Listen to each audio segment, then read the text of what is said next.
안녕하세요. 법무법인 발일정 김용현 변호사입니다. 안녕하세요. 법무법인 발일정 부산사무소의 강병철 변호사입니다.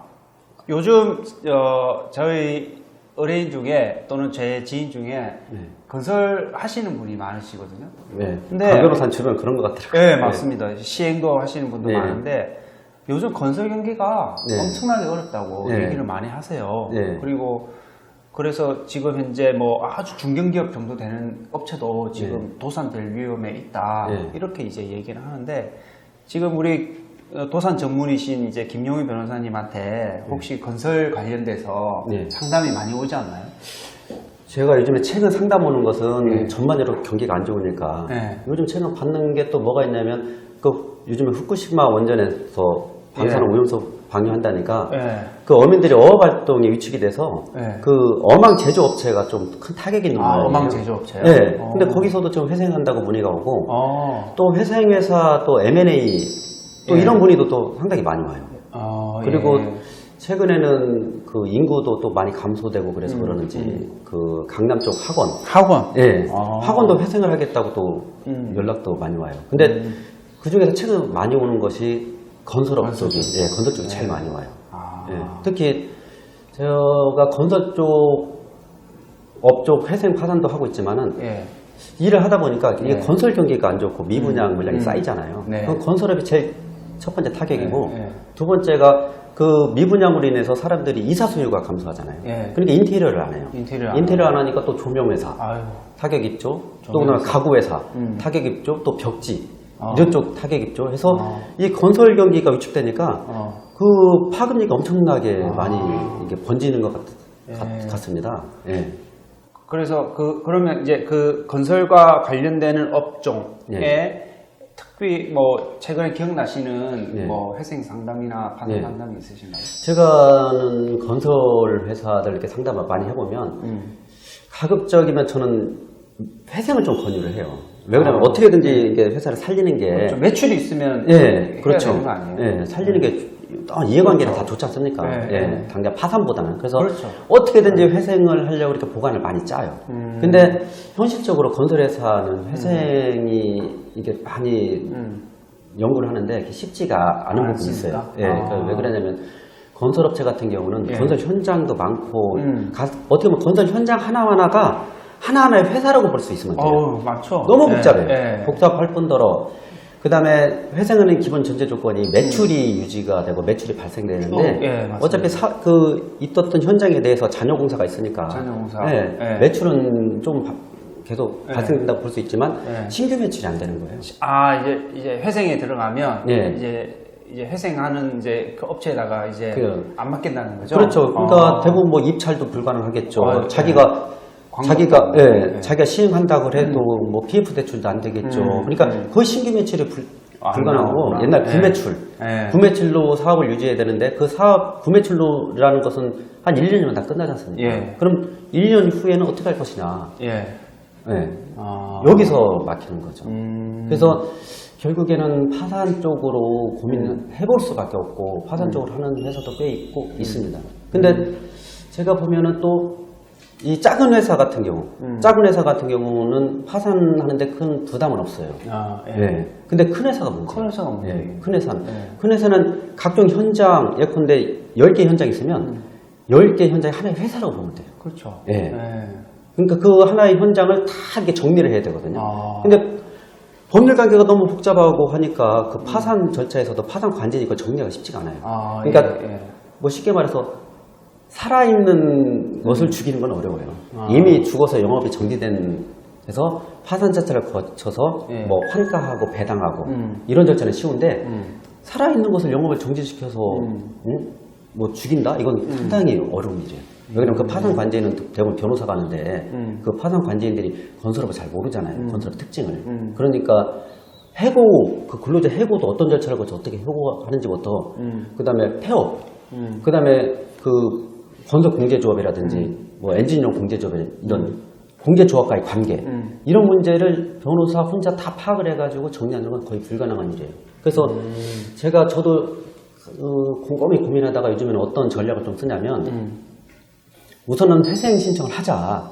회생 신청을 해서 회생하는 과정에서 결련 파산으로 결국에는 파산을 시키자. 이것도 하나의 방법일 수가 있어요. 회생하는 동안에 그러면 어떻게 이제 한다는 거죠? 예, 그렇죠. 그러니까 우선은 회생 신청 들어가며 그럼 회생을 한다는 건 기본 영업일 전제가 하는 거잖아요. 영업을 전제하고 그동안 뭐 압류됐던 현장이라든지 통장 매출채권 압류라든지 이런 부분을 어떻게든지 풀어서 그 푼 돈 가지고 세금 내고 그다음에 밀린 근로자들 임금 지급하고 그다음에 진행 중인 현장 어떻게 마무리를 줘야 될 거 아니에요. 그렇죠. 그리고 또 더 중요한 것은 그 보증기관 간의 문제예요. 왜 그러냐면 이행보증증권 같은 그렇죠. 경우는 우리가 끊잖아요. 그러면 파산하게 되면 당장 현장이 딱 올 수도 되면 보증사고가 터지잖아요. 그럼 이행보증증권 발급해준 건설공제조합이라든지 엔지니어링 공제조합에서 대입변제 책임이 있잖아요. 그 책임이 어마어마한 거예요. 이행보증증권 금액이 워낙 크니까. 법률적 이슈가 엄청 많네요. 예. 그래서 저희들 같은 경우 그때도 그것 어떻게 보면 채권을 좀 줄일 목적으로 회생이 들어가기 직전이라든지 회생 들어간 이후에 법원 허가를 받아서라도 이 현장을 다른 업체에 인수를 시켜줘요. 인수. 예, 인수 시켜주면은 그러면 그 인수받은 회사가 그 현장을 이행을 하니까 보증사고 안 터지는 거죠. 그리고 보증사고만 안 터져도 최소한 몇백억의 그 채무를 세이브 시킬 수 있거든요. 그러니까 그 건설업 같은 경우는 가급적 회생 절차를 밟으면서 어떻게 숨통을 좀 틔우는 상황에서 법률 관계를 정리하고 그 다음에 신규 매출이 발생되면 존속형 회생으로 계속 가는 거고 신규 매출이 발생이 안 되면 또 M&A라는 방법도 있어요. 왜 그러냐면 이 큰 중견 회사 같은 경우는 그래도 실적이 있잖아요. 실적 많죠. 그 실적이 뭐 재무제표상 가치로 안 잡히더라도 통상 거래되는 실적에 따라서 그 회사 일반 통상 M&A로 하면은 그 실적 인허가권 이게 엄청나게 가치가 부여가 되잖아요. 근데 회생 파산에서는 그 실적에 대한 가치를 거의 청산 가치를 거의 반영을 안 해줘요. 그래서 회생 절차를 통해서 그 실적을 보고 M&A를 진행시키면 그 실적의 가치를 반영이 안 되지만 안 되기 때문에 회생 중에 M&A로 그 기업을 인수하면 상당히 싼 가격에 인수할 수가 있어요. 그 실적 부분을. 이것도 하나의 방법이에요. 그 다음에 정 안 되면 어쩔 수 없이 파산 가는 거죠. 근데 파산을 가더라도 이미 법률과 상당 부분 정리가 돼 있고 세금 부분, 근로자 임금 부분, 그냥 그 보증기관 간의 문제, 그 다음에 발주처 간의 문제. 발주처 입장에서도 이 회사가 갑자기 파손돼서 손놓게 되면 그 진행 중인 예컨대 광곡공사 현장 어떻게 돼요? 스톱이잖아요. 그러면 안 되니까 국가적인 차원에서도 새로운 업체에 인수시켜놓고 파산하는 게 모든 이해관계인들의 아주 좋은 일이죠. 하여튼 건설업체의 그 모든 게 피와 땀을 쏟은 그 건설업체를 회생이나 파산하기가 결정하기가 쉽지가 않잖아요, 그죠? 그래서 제일 이제 어떻게 보면 이제 건설업체의 대표이사, 그러니까 완전 오너. 그 오너가 이제 회생이나 파산을 밟았을 때 가장 뭐랄까 좋은 점이라고 해야 되나? 그러니까 아까 제가 말씀드렸다시피 이 건설에서는 그냥 개별적으로는 문제 해결이 절대 안 돼요. 개별적으로 절대 할 수가 없어요. 너무 복잡해서. 그러니까 계속 뭔가 소송과 압류, 그다음에 이해관계인이 너무 많아서 보통 건설업체 같은 경우 저희들 회생 파산하면 채권자가 무조건 100명이 넘어요. 심지어 어떤 회사는 200명, 500명 이러니까 그런 걸 어떻게 개별적으로 정리를 하니까 결국에는 집단적인 해결 방법인 회생 파산으로 정리하는 수밖에 없어요. 근데 대표님들 같은 경우는 그 마지막까지 그 결단을 잘 못 내리죠. 그렇죠. 근데 현명하신 분들은 빨리 결단을 내려서 회생 절차를 밟아서 정리하는 게 제가 건설업체 같은 경우 지금 많이 해보면 가장 최선의 방법인 것 같아요. 그렇죠. 최대한 빨리 이제 해서 하는 게 좋고 하다 안 돼서 이제 여기 상담하러 오시고 그러지 않나요? 요즘에는 그 대출금리도 너무 많이 올라가니까 올랐죠. 대출금리 맞아요. 올라가니까 이거 예. 버틸 수가 없는 거예요. 그리고 아. 이번 달 그 대출 이자 내 분들 그 말 그대로 엄발에 오줌 넣기지.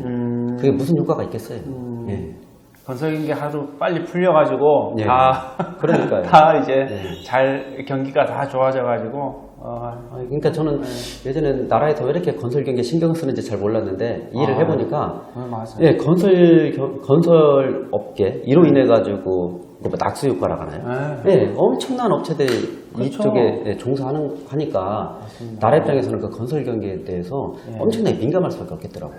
예. 그래서 하루빨리 좀 경기가 살아나서 건설 업체들도 잘 되고 그다음에 거기 있는 그 관련 유관 업체들도 잘 됐으면 하는 바람입니다. 건설로 인해서 많은 어려움이 있고 지금 건설 경기가 어려워서 각종 문제가 많이 있을 텐데 이로 인해서 발생되는 문제에 대해서 해결 방법이 궁금하신 분은 법무법인 발행청에 언제든지 연락해 주시기 바랍니다. 다음 시간에는 더 좋은 내용으로 찾아뵙겠습니다. 감사합니다. 감사합니다.